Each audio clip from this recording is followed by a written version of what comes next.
visittemples.com அப்படிங்கிறது கோயில்களை பற்றிய ஒரு வலைதளம்.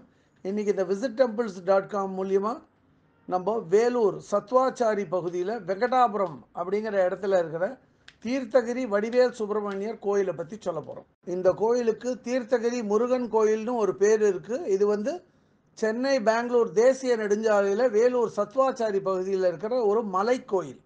கோயிலோட மலை அடிவாரத்துக்கு வெங்கடாபுரம் அப்படின்னு பேர். அங்கே வந்து கோயிலுக்கு வரத்துக்காக வேண்டிய ஒரு வெல்கம் ஆர்ச், வரவேற்பு வளையம் வச்சுருக்கா. படிக்கட்டு வழியாகவும் வரலாம், ஒரு மோட்டரபிள் காட் ரோடு, அதாவது மலைப்பாதை இருக்குது, வண்டிலையும் வரலாம் கோயிலுக்கு. மலை அடிவாரத்தில் அந்த படிக்கட்டும் மலைப்பாதையும் துவங்குற இடத்துல வந்து விநாயகருக்கு ஒரு விக்கிரகம், ஒரு சன்னதி இருக்குது. அதே மாதிரி நவக்கிரகத்துக்கும் ஒரு சன்னதி வச்சுருக்கா. கார் அல்லது இதர வாகனங்களில் நம்ம வந்தால், மலைப்பாதை வழியாக வந்தால் கோயில் வாசல் வரைக்குமே வாகனங்களை கொண்டு வந்து நிறுத்தலாம். நல்ல விஸ்தீரணமான பெரிய கார் பார்க்கிங் அங்கே இருக்குது. கோயிலோட முன்பகுதி முழுவதும் வந்து டைல்ஸ் பதிச்சிருக்கா. அங்கே ஒரு பெரிய துவஜஸ்தம்பமும் முருகனோட ஆயுதமான வேலாயுதமும் அங்கே இருக்குது. இவை ரெண்டுமே வந்து மூலஸ்தானத்தை பார்த்த வண்ணம் இருக்குது. இந்த இடத்துலேருந்து கோயிலுக்குள்ளே போகிறதா இருந்தால் ஒரு 5-6 படி மேலே ஏறி தான் வந்து மகாமண்டபத்துக்குள்ளே போனோம். அந்த இடத்துல வந்து 2 யானை விக்கிரகம் வெள்ளை கலரில் வந்து அது வர்ணம் பூசி இந்த பக்கமும் அந்த பக்கமும் 2 யானை விக்கிரகம் வச்சுருக்கா. ஒரு 4 கால் மண்டபம் இருக்குது. அதை கடந்து தான் மூலவர் சன்னதிக்கு போனோம். மூலவர் சன்னதிக்கு மேலாக கஜலட்சுமி விக்கிரகம் வச்சுருக்கா. திருத்தணியில் வள்ளியை மனம் புரிஞ்ச முருகர் வந்து வள்ளிமலைக்கு போகிறதுக்கு முதல்ல தீர்த்தகிரி மலைக்கு தான் இங்கே தான் வந்து தங்கியிருக்கார்.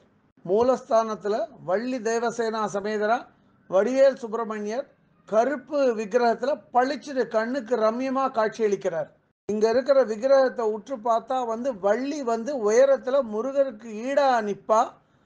தேவசேனா சற்று உயரம் குறைஞ்சு வெக்கப்படும் நிலையில் காணப்படுறான். மூலவர் சன்னதியிலேயே உற்சவமூர்த்தியான நடராஜருக்கு விக்கிரகம் வச்சுருக்கான். இங்கே வந்து கோஷ்டத்தை சுற்றி தட்சிணாமூர்த்தி, மகாவிஷ்ணு, துர்கை இவர்களுக்கெல்லாம் தனித்தனியாக விக்கிரகங்கள் இருக்குது. மூலஸ்தானத்தை நோக்கிய வண்ணம் வந்து செல்வ விநாயகர் விக்கிரகமும், பக்கத்தில் வந்து சூரியன், அதுக்கப்புறம் ஸ்ரீனிவாச பெருமாள், அப்பர், சுந்தரர், திருஞான சம்பந்தர், மாணிக்க வாசகர், காசி விஸ்வநாதர், காசி விசாலாட்சி, சாய்பாபா, பாம்பன் சுவாமிகள், அன்னபூரணி, லக்ஷ்மி, சரஸ்வதி இவாளுக்கெல்லாம் தனித்தனி விக்கிரகங்கள் வச்சு வழிபடுறான். வழக்கம் போல் எல்லா கோயிலையும் இருக்கிற மாதிரி இங்கேயும் நவகிரகத்துக்கு தனியாக ஒரு சன்னதி இருக்குது. நவகிரக சன்னதி பக்கத்துலேயே சந்திரனையும் வச்சு வழிபடுறான். கோயிலோட 2 பக்கத்துலேயும் வந்து மண்டபங்கள் இருக்குது. இங்கே வந்து திருமண வைபவங்கள் நிறையா வந்து நடக்கிறது. வேலூர் சத்வாச்சாரி பகுதி இல்லாமல் சென்னை வாசிகளும் இப்போ வந்து இங்கே முருகர் கோயிலில் பண்ணணும்னு இங்கே வந்து பண்ணுறா. ஏன்னா மயிலம் போகிறத விட இது வந்து இங்கே வர்றது ரொம்ப சுலபமாக இருக்குது அவளுக்கு.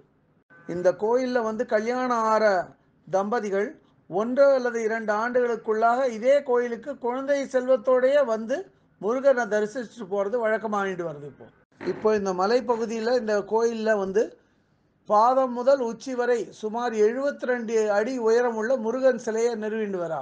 அது இன்னொரு 4-5 மாதத்தில் திறந்துருவான்.